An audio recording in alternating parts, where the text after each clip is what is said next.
Hello students, ગયા લેક્ચરમાં આપણે જોયું કે ગુચડા સાથે સંકળાયેલ ચુંબકીય ફ્લક્સમાં ફેરફાર કરવો હોય તો આપણે કઈ રીતે ગુચડા સાથે સંકળાયેલ ચુંબકીય ફ્લક્સમાં ફેરફાર કરી શકીએ. તો પહેલું, ચુંબકીય ક્ષેત્ર બીના મૂલ્યમાં ફેરફાર કરીને. બીજું, ગુચડાના પરિમાણમાં ફેરફાર કરીને. ત્રીજું, ગુચડાને ચુંબકીય ક્ષેત્રમાં પરિભ્રમણ કરાવીને એટલે કે થીટા બદલીને. અને ચોથું, ચુંબકને ગુચડાની સાપેક્ષે ગતિ કરાવીને આપણે ગુચડા સાથે સંકળાયેલ ચુંબકીય ફ્લક્સમાં ફેરફાર કરી શકીએ છીએ. અને આપણને ખ્યાલ જ છે કે ગુચડા સાથે સંકળાયેલ ચુંબકીય ફ્લક્સમાં ફેરફાર કરવાથી ગુચડામાં પ્રેરિત ઈએમએફ ઉત્પન્ન થાય છે. અને ફેરાડેના નિયમની મદદથી આપણે પ્રેરિત ઈએમએફનું મૂલ્ય શોધી શકીએ છીએ. તો ફેરાડેનો નિયમ કંઈક આ પ્રમાણે હતો કે ગુચડા કે બંધ પરિપથમાં ઉદ્ભવતું પ્રેરિત ઈએમએફ તેની સાથે સંકળાયેલા ચુંબકીય ફ્લક્સના ફેરફારના સમય દરના ઋણ મૂલ્ય બરાબર હોય છે. તો પ્રેરિત ઈએમએફનું મૂલ્ય તો આપણે ફેરાડેના નિયમની મદદથી શોધી શકીએ છીએ. તો આ પ્રેરિત ઈએમએફની દિશા, પ્રેરિત ઈએમએફને કારણે જે પ્રેરિત પ્રવાહ ઉત્પન્ન થાય છે એ પ્રેરિત વિદ્યુત પ્રવાહની દિશા આપણે કઈ રીતે શોધી શકીએ. કોઈ પણ લૂપ કે કોઈ પણ ગુચડા કે કોઈ પણ બંધ ગાળામાં પ્રવાહ માત્ર બે જ દિશામાં વહેતો હોય, કાં તો સમઘડી કાં તો વિષમઘડી. આની પહેલાં પણ મેં તમને શીખવાડ્યું છે કે કોઈ પણ લૂપને લંબરૂપે દ્રષ્ટિ રાખીને જોતા જો તેમાં વિષમઘડી દિશામાં પ્રવાહ વહેતો હોય તો લૂપની તમારા તરફની બાજુ અથવા તમારી સામેની બાજુ ઉત્તર ધ્રુવ તરીકે વર્તે અને પાછળની બાજુ દક્ષિણ ધ્રુવ તરીકે વર્તે. ધારો કે આ લૂપ છે અને આ લૂપને દ્રષ્ટિ રાખીને જોતા લૂપમાં સમઘડી દિશામાં પ્રવાહ વહેતો હોય તો લૂપની આપણી બાજુની બાજુ દક્ષિણ ધ્રુવ તરીકે વર્તે અને પાછળની જે બાજુ છે એ ઉત્તર ધ્રુવ તરીકે વર્તે છે. હવે કોઈ પણ લૂપમાં પ્રેરિત થતો પ્રવાહ એ બે જ દિશામાં વહેતો હોય કોઈ પણ બંધ લૂપની અંદર, કાં તો ક્લોકવાઇઝ કાં તો એન્ટી ક્લોકવાઇઝ. હવે પ્રવાહ કઈ દિશામાં વહેશે, ક્લોકવાઇઝ કે એન્ટી ક્લોકવાઇઝ, વિષમઘડી કે સમઘડી, એ આપણે કેવી રીતે જાણી શકીએ. તો લૂપમાં પ્રેરિત થતા ઈએમએફને કારણે રચાતા વિદ્યુત પ્રવાહની દિશા આપણે લેન્ઝના નિયમની મદદથી જાણી શકીએ છીએ. આપણે પ્રેરિત ઈએમએફની દિશા પણ કહી શકીએ કે પ્રેરિત વિદ્યુત પ્રવાહની દિશા પણ કહી શકાય. તો પ્રેરિત ઈએમએફ કે પ્રેરિત વિદ્યુત પ્રવાહની દિશા આપણે લેન્ઝના નિયમની મદદથી જાણી શકીએ છીએ. તો આજના લેક્ચરમાં આપણે લેન્ઝનો નિયમ અને ઉર્જા સંરક્ષણની વાત કરીશું. હવે જર્મન ભૌતિક વૈજ્ઞાનિક હેનરીચ ફ્રેડરિક લેન્ઝે 1934માં જે નિયમ તારવ્યો તેને લેન્ઝનો નિયમ કહે છે. અને લેન્ઝનો નિયમ પ્રેરિત ઈએમએફની દિશા આપે છે.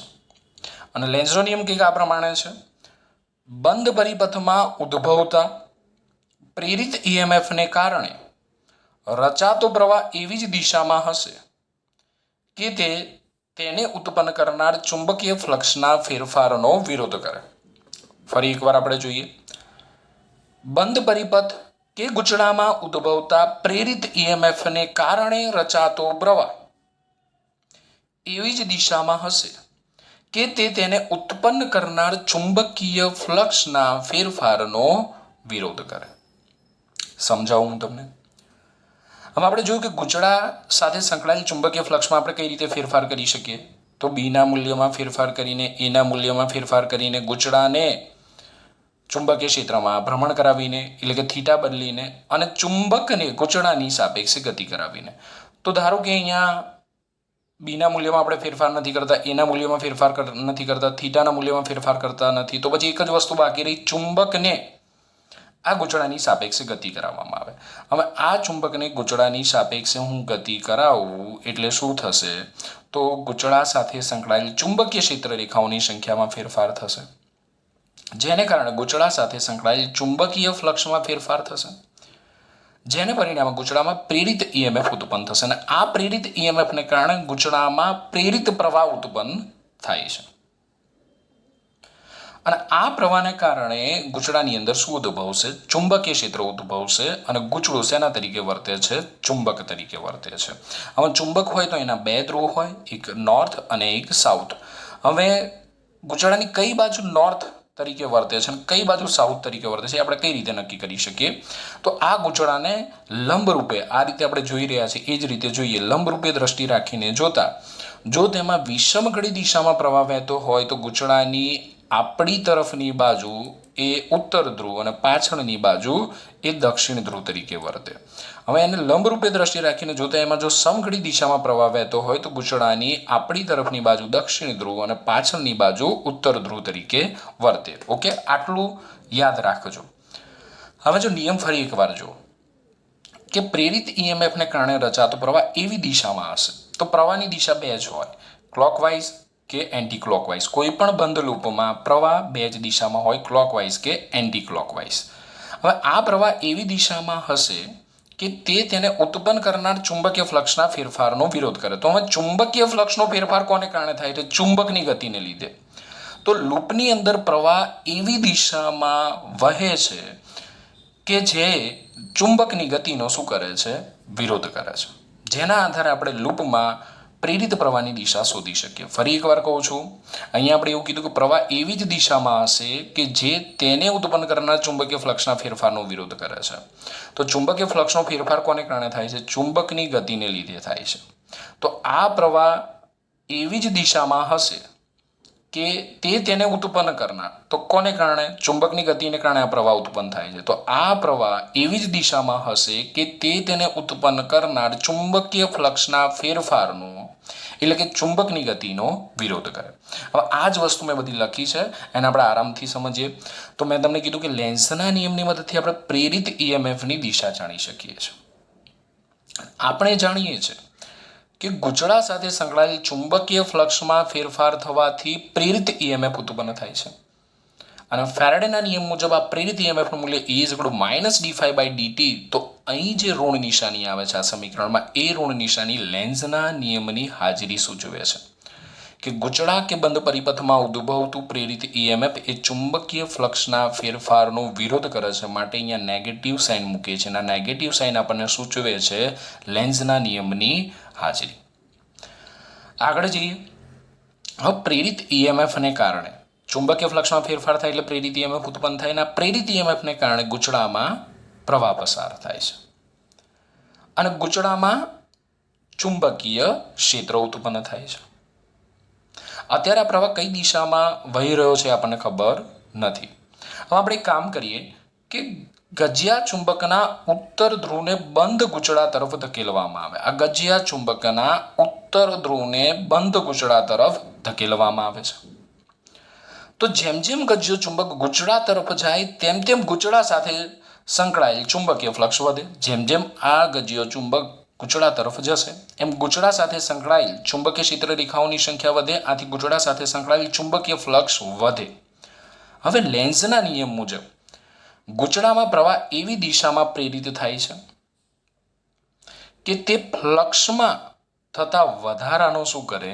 વિરોધ. મેં પહેલાં જ સમજાવ્યું કે લેન્ઝના નિયમ મુજબ ગૂંચળામાં પ્રવાહ એવી દિશામાં પ્રેરિત થાય છે જે ફ્લક્સમાં થતા વધારાનો વિરોધ કરે. તો જેવું આપણે આ ચુંબકને નજીક લઈ જઈએ છીએ એટલે ગૂંચળા સાથે સંકળાયેલ ફ્લક્સમાં વધારો થાય છે.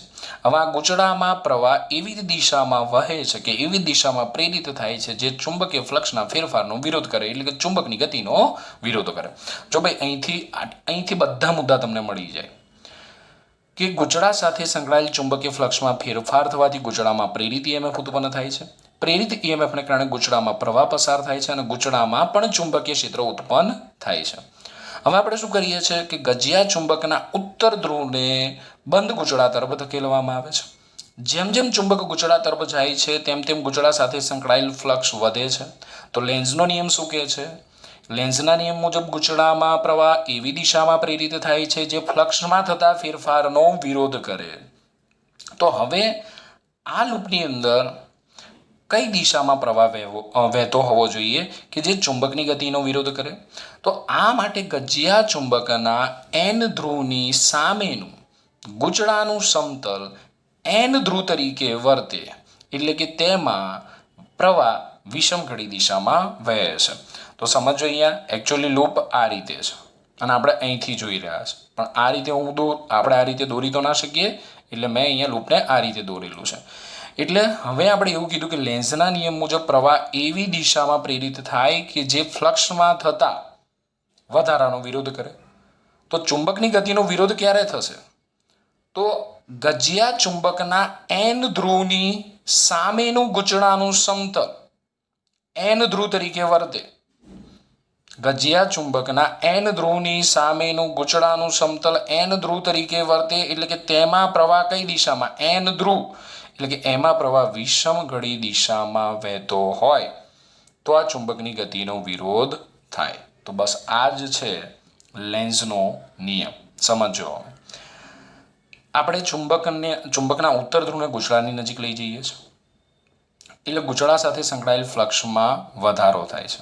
તો લેન્ઝનો નિયમ શું કહે છે કે પ્રેરિત પ્રવાહ એવી દિશામાં વહેશે કે તે તેને ઉત્પન્ન કરનાર ચુંબકીય ફ્લક્સના ફેરફારનો વિરોધ કરે.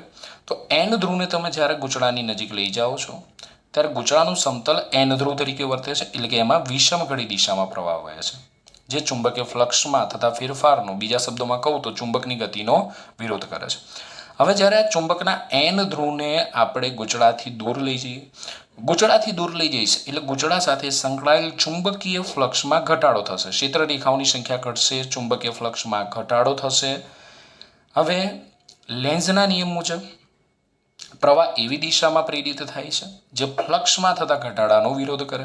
હવે જ્યારે તમે એનને દૂર લઈ જાઓ છો ત્યારે પ્રવાહ એવી દિશામાં વહેશે જે ફ્લક્સમાં થતા ઘટાડાનો વિરોધ કરે. તો પ્રવાહ કઈ દિશામાં વહેતો હશે? અથવા આ જે ગૂંચળું છે એ ગૂંચળાનું સમતલ કયા ધ્રુવ તરીકે વર્તે છે? તો ગૂંચળાનું સમતલ એ દક્ષિણ ધ્રુવ તરીકે વર્તે છે એટલે કે એમાં કઈ દિશામાં પ્રવાહ વહેતો હશે? સમઘડી દિશામાં પ્રવાહ વહેતો હશે. ઓકે, જો ફરી એકવાર સમજો. ઉત્તર ધ્રુવને તમે નજીક લાવો છો, ગમે તે રીતે ચુંબકની ગતિનો વિરોધ થવો જોઈએ. તો ગૂંચળાનું ચુંબક તરફનું સમતલ કયા ધ્રુવ તરીકે વર્તે છે? નોર્થ. તો પ્રવાહ કઈ દિશામાં? વિષમ ઘડી દિશામાં. તમે દૂર લઈ જાઓ, ચુંબકની ગતિનો વિરોધ થવો જોઈએ, દૂર લઈ જાઓ, બરોબર છે. તો ગૂંચળાનું ચુંબક તરફનું સમતલ કયા ધ્રુવ તરીકે વર્તે છે? દક્ષિણ. તો પછી પ્રવાહ કઈ દિશામાં વહેતો હશે? સમઘડી દિશામાં. હવે તમે જાતે વિચારો કે દક્ષિણ ધ્રુવને નજીક લાવવામાં આવે તો પછી ગૂંચળામાં કયો ધ્રુવ પ્રેરિત થતો હશે? દક્ષિણ. તો પ્રવાહ કઈ દિશામાં વહેતો હશે? વિષમ ઘડી. દક્ષિણ ધ્રુવને દૂર લઈ જાઓ તો ગૂંચળામાં કયો ધ્રુવ પ્રેરિત થતો હશે? ઉત્તર ધ્રુવ. તો પ્રવાહ કઈ દિશામાં વહેતો હશે? વિષમ ઘડી દિશામાં.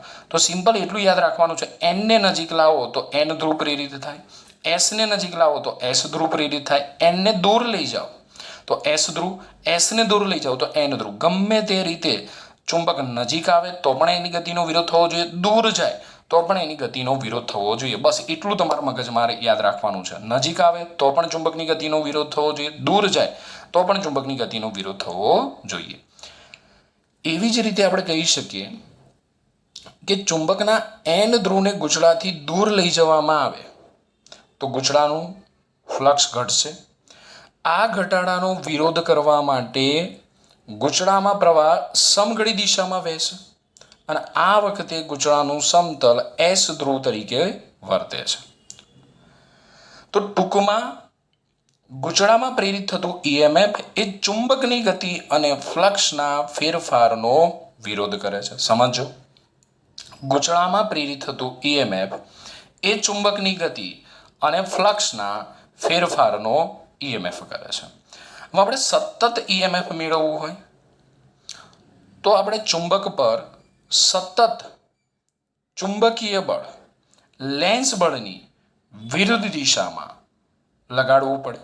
સમજો અમે આ મુદ્દો કે સતત ઈએમએફ મેળવવા માટે ચુંબક પર સતત ચુંબકીય બળની વિરુદ્ધ દિશામાં સતત ચુંબકીય બળ અથવા લેન્સ બળની સતત ઈએમએફ મેળવવા માટે ચુંબક પર સતત ચુંબકીય બળ અથવા એને લેન્સ બળની વિરુદ્ધ દિશામાં બળ લગાડવું પડે. અમે અહીંયા સમજો કઈ રીતે. જ્યારે તમે ચુંબકના ઉત્તર ધ્રુવને ગૂંચળાની નજીક લઈ જાઓ છો એટલે ગૂંચળામાં કયો ધ્રુવ પ્રેરિત થાય છે? ઉત્તર ધ્રુવ. તો બંને વચ્ચે કયું બળ લાગે? અપાકર્ષણ બળ. એટલે આ ગૂંચળું ચુંબકને પોતાનાથી દૂર ખસેડે છે. હવે જો આ ચુંબકને તમારે સતત ઈએમએફ મેળવવું હોય તો આ ચુંબકને સતત તમારે શું લગાડવું પડે? બાહ્ય બળ લગાડવું પડે. હવે આ જે બળ છે એ આપણે બળને શું કહીશું? ચુંબકીય બળ. લૂપ વડે ચુંબક પર જે બળ લાગે છે એને ચુંબકીય બળ અથવા આપણે લેન્સ બળ પણ કહી શકીએ. તો આપણે સતત ઈએમએફ મેળવવું હોય તો આ ચુંબકને સતત ગૂંચળા તરફ ગતિ કરાવવો હોય તો સતત એના પર આપણે શું લગાડવું પડે? બાહ્ય બળ લગાડવું પડે. અને આ બાહ્ય બળનું મૂલ્ય કેટલું હોય? લેન્સ બળ અથવા ચુંબકીય બળ જેટલું જ, પરંતુ એની આપણે વિરુદ્ધ દિશામાં આ બળ લગાડવું પડે. તો સતત ઈએમએફ મેળવવા માટે ચુંબક પર સતત ચુંબકીય બળ અથવા લેન્સ બળની વિરુદ્ધ દિશામાં બળ લગાડવું પડે, કારણ કે બંને વચ્ચે શું થાય છે? અપાકર્ષણ થાય. એટલે આપણે ચુંબકને ગૂંચળાની નજીક લઈ જવો હોય તો આ લેન્સ બળની વિરુદ્ધ દિશામાં તેટલા જ મૂલ્યનું આપણે બાહ્ય બળ લગાડવું પડે. અને આથી યાંત્રિક ઉર્જાનું વિદ્યુત ઉર્જામાં અને ઉષ્મા ઉર્જામાં રૂપાંતર થાય છે. આથી આપણે કહી શકીએ કે યાંત્રિક ઉર્જા કઈ? તો ચુંબકને ગતિ કરાવવા માટે આપણે જે બળ લગાડીએ છીએ એ યાંત્રિક ઉર્જાનું કઈ ઉર્જામાં? વિદ્યુત ઉર્જામાં અને ઉષ્મા ઉર્જામાં રૂપાંતર થાય છે. અને આથી આપણે કહી શકીએ કે ઉર્જા સંરક્ષણના નિયમનું શું થાય છે?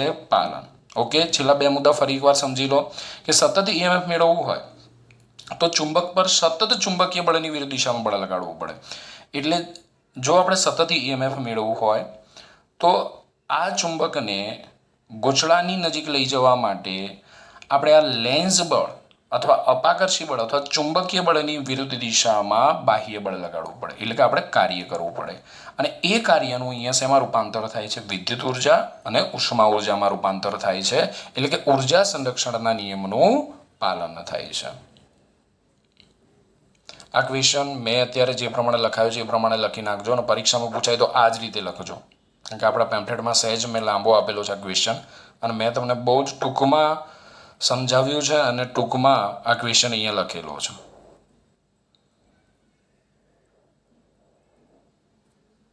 ફર્સ્ટ,